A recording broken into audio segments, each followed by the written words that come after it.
Bonsoir donc, mesdames, messieurs, pour cette troisième partie de l'émission Angle mort. Nous allons parler, comme je disais à la fin de la deuxième partie, du sujet de prédilection de notre expert Yassine Merzougui. Bonsoir. Bonsoir. Et votre sujet de prédilection?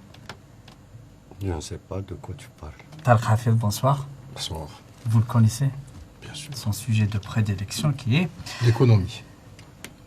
Entre autres, oui. Mais beaucoup plus l'armée nationale populaire. Vous aimez beaucoup notre armée nationale populaire? Bien sûr.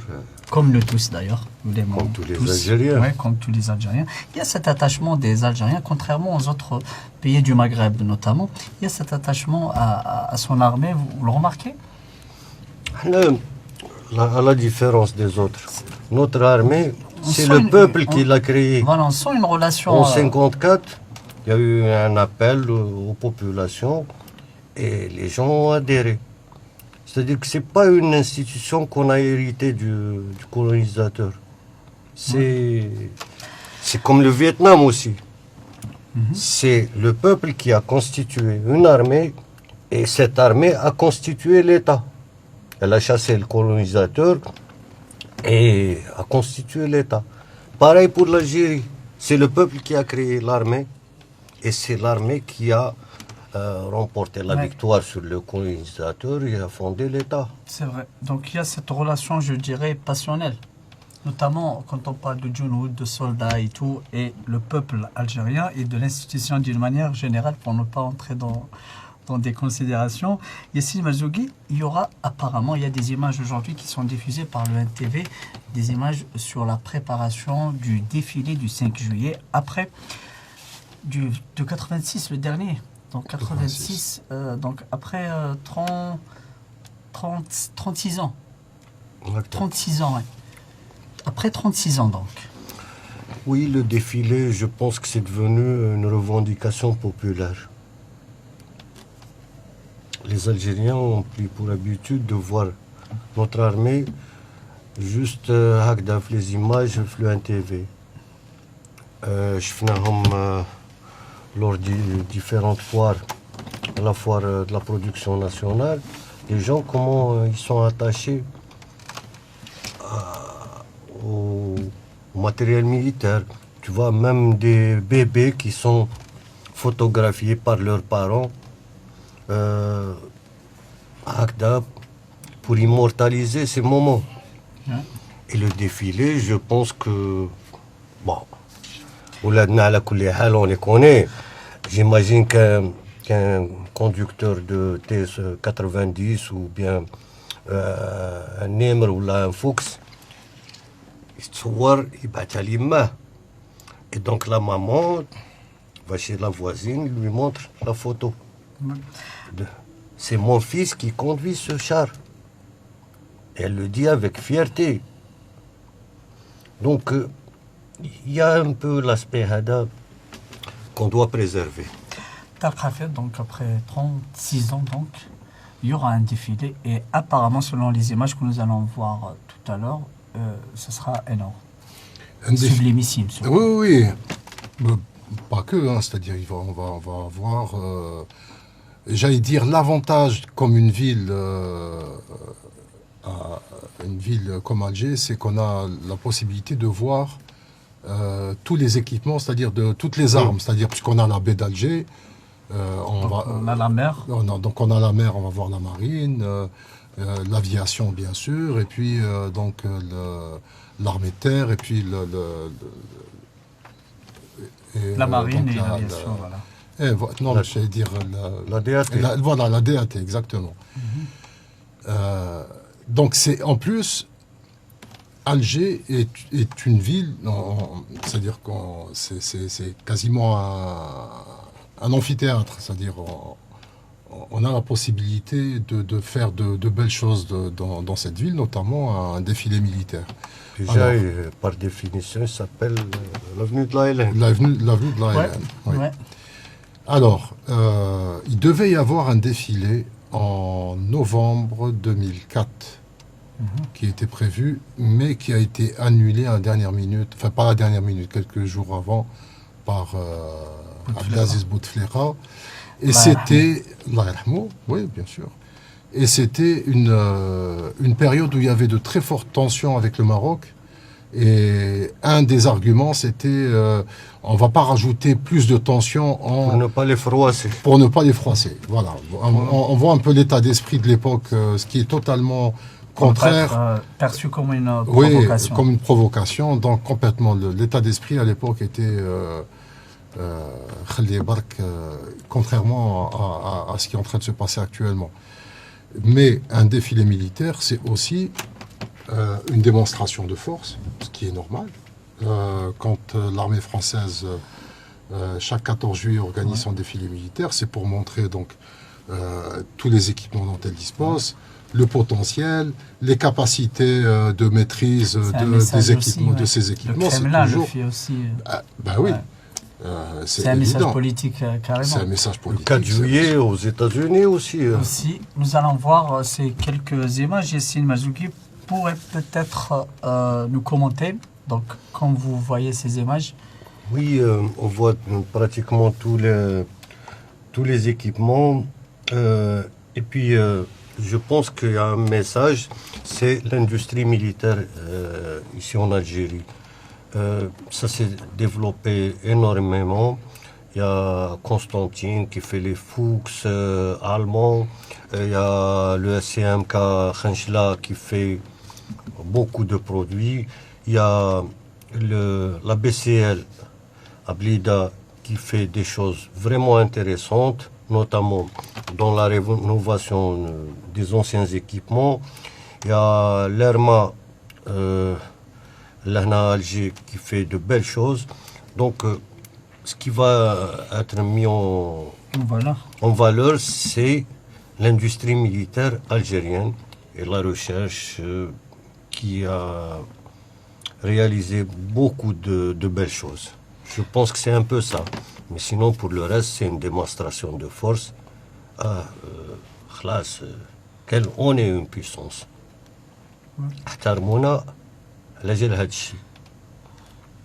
C'est ça. Donc c'est un message pour l'étranger et aussi pour rassurer le peuple. Bien sûr, c'est une façon de dire voilà. C'est une revendication populaire selon Yassine Mazouki. Voilà.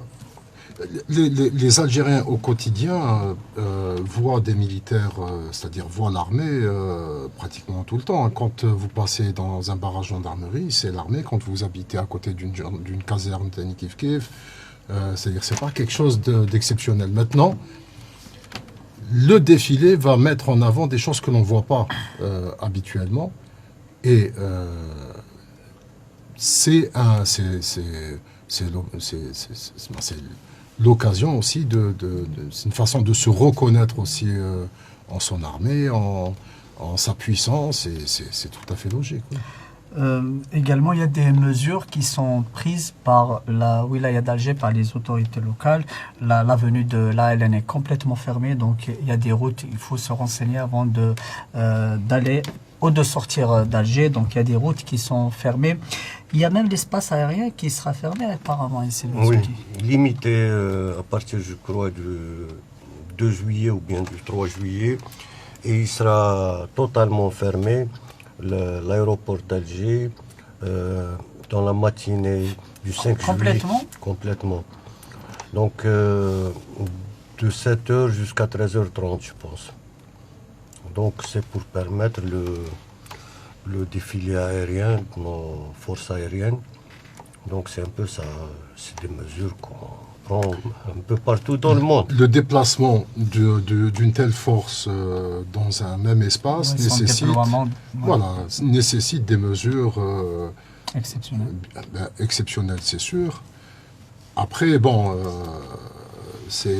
va y avoir des contraintes. On va faire avec et puis c'est tout. Ouais. C'est ça.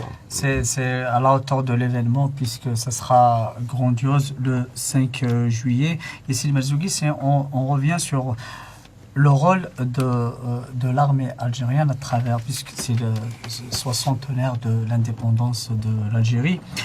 On parle du rôle de l'armée nationale, de l'ALN, ensuite l'ANP, dans le développement du pays, surtout le développement économique. Yassine Mazouki. Oui, à chaque fois qu'il y a crise, c'est l'armée qui sauve la mise. À la Politique ou économie ou les deux. politique, économique, tout ce qu'on veut. Donc elle a eu un rôle. Maintenant, par exemple, نحكيو مع لي جون هكذا اير فورس 1 نتاعنا c'est-à-dire l'avion présidentiel ولا كي العروسه Ouais. طيارات تخرج منها بلي سوخوي 30 elle atterrit à Oran avec les MiG-29 dernier cri.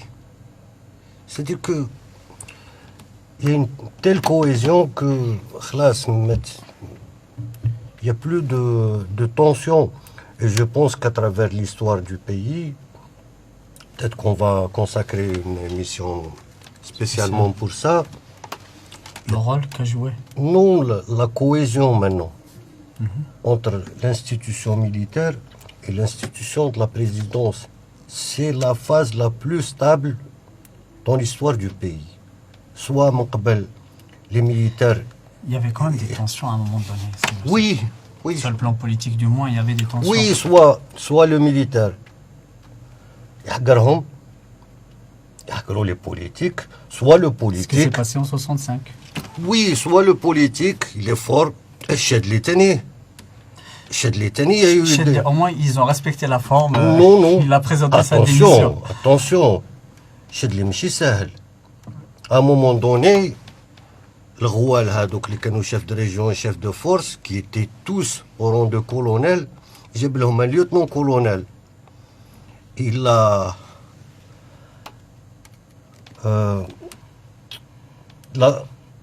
nommé secrétaire général du MDN, Mustapha Bellossif Rabbi yarhamou, et au grade de général-major. Il est passé de lieutenant-colonel à général-major directement. Il n'y avait pas beaucoup de généraux. Ils à étaient cette tous époque-là. colonels, Ouais. donc ils ont accédé au grade de général وهو au grade de général-major. وقال لي ما عجبوش الحال خبط راسو في حيط. Tu vois, c'est la force spectaculaire de Chedli Rabbi yarhamou. Ouais. Donc il y avait tout le temps des tensions. Maintenant, cette phase, c'est la plus stable. Chacun fait son travail, Actuellement. chacun respecte l'autre. نشوفوا aucune tension. Ouais. Le Chacun même- respecte sa mission Voilà. constitutionnelle. C'est-à-dire que من قبل, on avait des généraux quand même qui ont fait la révolution. Ouais. À l'indépendance, ils étaient membres du comité central du FLN. Du FLN. Donc ils diront le politique. Et tu peux pas du jour au lendemain comme Mohamed Bettine تقول له خلاص ما تجيش دير politique. Tu peux pas le faire. Mais هاد la génération nouvelle داروا خرجوا شرشال راحوا للميسيون تاعهم وخلاص. C'est notre mentalité, c'est des techniciens, ils font bien leur boulot, tant au niveau de la gestion, et puis à l'aise le président de la République. Il est lui-même, Il se consacre il est à lui-même sa mission. ministre de la Défense, et les gens ont accepté cette situation avec beaucoup de joie. Il y a une sensibilité tout de même. Non, non. Il faut rappeler un élément qui est important, c'est que c'est la phase actuelle. Pourquoi est-ce qu'elle est différente des phases antérieures? C'est que c'est la première fois où on a un président et un chef d'état-major qui tous les deux n'ont pas fait la révolution. C'est-à-dire que c'est la génération d'après. Voilà. C'est la génération d'après. C'est-à-dire qu'on n'est plus dans la situation où Bouteflika Gaïd Salah. et Gaïd Salah, où peut-être l'un disait à l'autre, oui, mais Anna طلعت الجبل قبل منك وأنا كنت plus gradé que toi في وقت الثورة وأنت كنت جندي.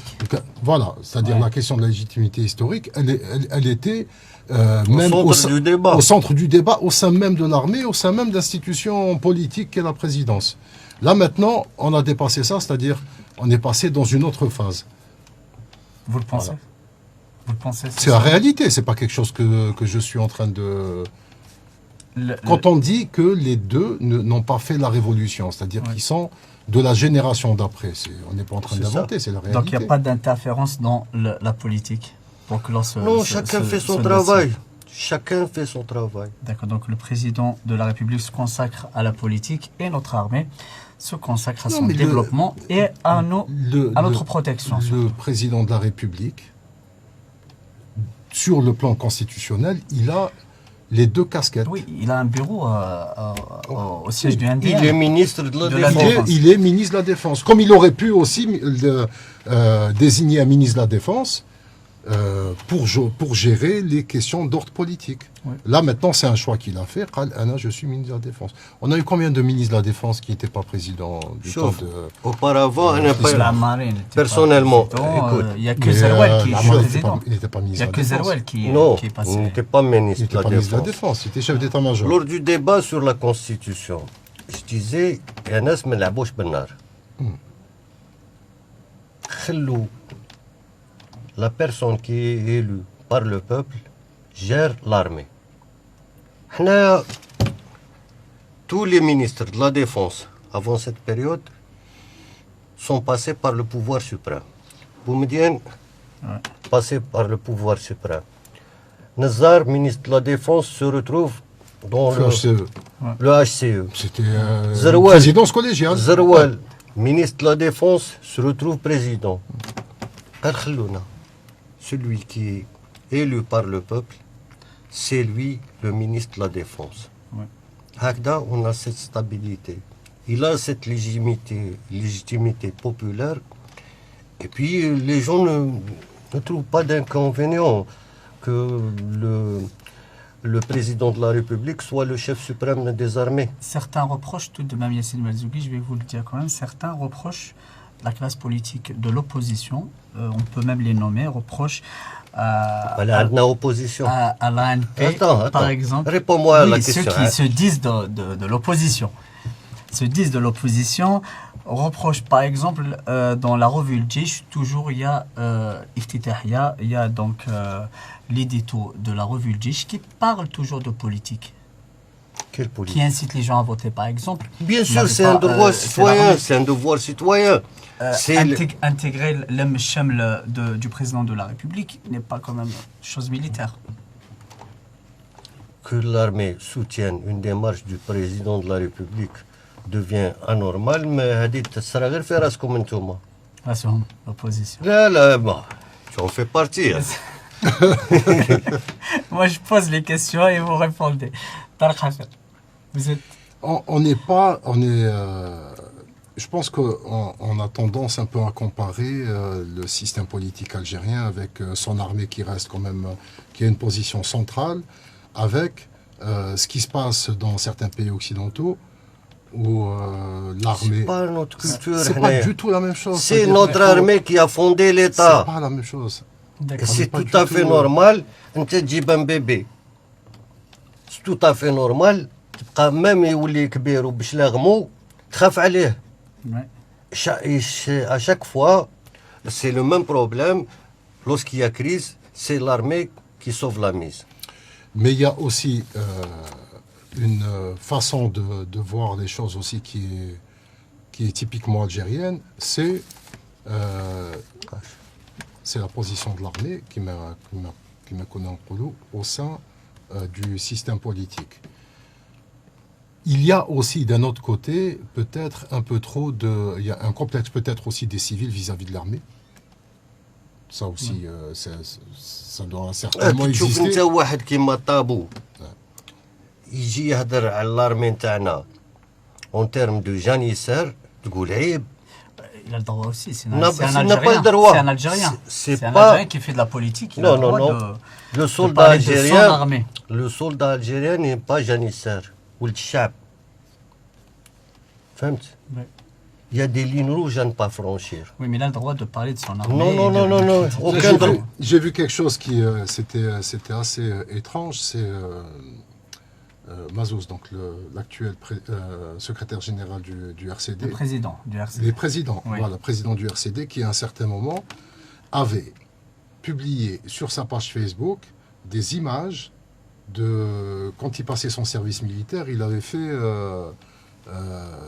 il était para à Biskra, donc je pense que c'était à la fin des années 80 ou durant les années 90, et il avait fait ça en montrant, en disant, c'était je pense son intention, en disant voilà, moi je fais de la politique, mais j'ai fait mon service militaire, et je suis fier d'avoir fait mon service militaire, etc. Et il a reçu énormément de critiques.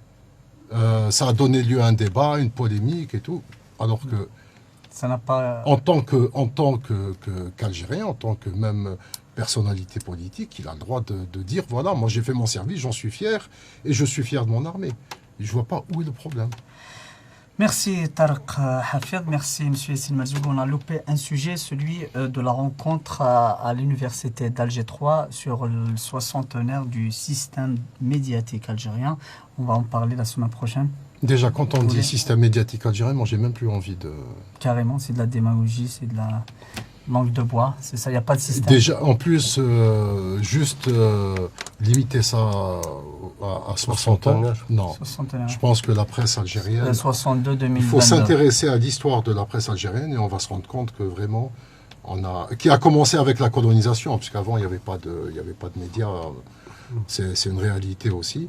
Mais comment les Algériens, dès le 19e siècle, se sont emparés donc du métier, ils ont créé des périodiques, des revues, des quotidiens. C'est vraiment très très intéressant. Je pense que là, peut-être, je donne mon avis, peut-être que c'est une faute d'avoir limité ça à une soixantaine d'années. Merci Mazougi. Oui, comme il a dit lui. Donc, la presse, donc l'espace médiatique algérien ne date pas de 62. Avant la Révolution, on avait Alger républicain, le Bassaer, pas mal de titres. Et puis, avec le déclenchement de la Révolution, il y a eu la radio. La radio algérienne, qui est née juste après le déclenchement de la Révolution. Il y avait le Moudjahid. Donc, ça ne se limite pas à 62. Le travail qu'a fait, les documentaires, par exemple, ce qu'a fait René Vautier avec l'Algérie en flammes, il y a les réalisateurs aussi yougoslaves qui sont venus. Tout ça, c'est du journalisme. Ouais. Et c'est du journalisme qui s'est fait ici en Algérie. De toute manière, un tableau noir a été dressé par les académiciens, par les docteurs et enseignants à l'université d'Alger, mais aussi par les professionnels de la presse ont dressé un tableau noir. Nous allons en parler de ça la semaine prochaine. Tarek Hafid, Yassine Merzougui. Très bien. Merci. Si vous voulez, maintenant, je propose qu'on fasse une émission spéciale 5 juillet. 5 juillet. Ah, mais nous devons être là-bas, nous devons y aller voir. Oui, mais allez, mais on va pas rater ça. On fera le débriefing après. Voilà, c'est pour expliquer à peu près les différents équipements militaires, pourquoi on fait ça, c'est en termes de culture générale, je crois que ça va être bénéfique aux Algériens. Rendez-vous pris donc Yassine Merzougui le soir du 5 juillet, mais après le défilé que nous allons, sûrement il y aura beaucoup d'Algériens et d'Algérois qui vont venir voir le défilé. Yassine Merzougui, merci beaucoup d'être là. Tarek Hafid, merci d'être là, mesdames, messieurs. Merci de nous avoir suivis. Restez avec le programme de Salam TV. Quant à moi, je vous retrouverai le lundi pour un... Lundi, ce ne sera pas 5 juillet, non? Non, mardi. Mardi. Donc le lundi, il y aura Oulesh El Moudjamala. Et le mardi, Angle Mort, émission spéciale, défilé du 5 juillet. Merci.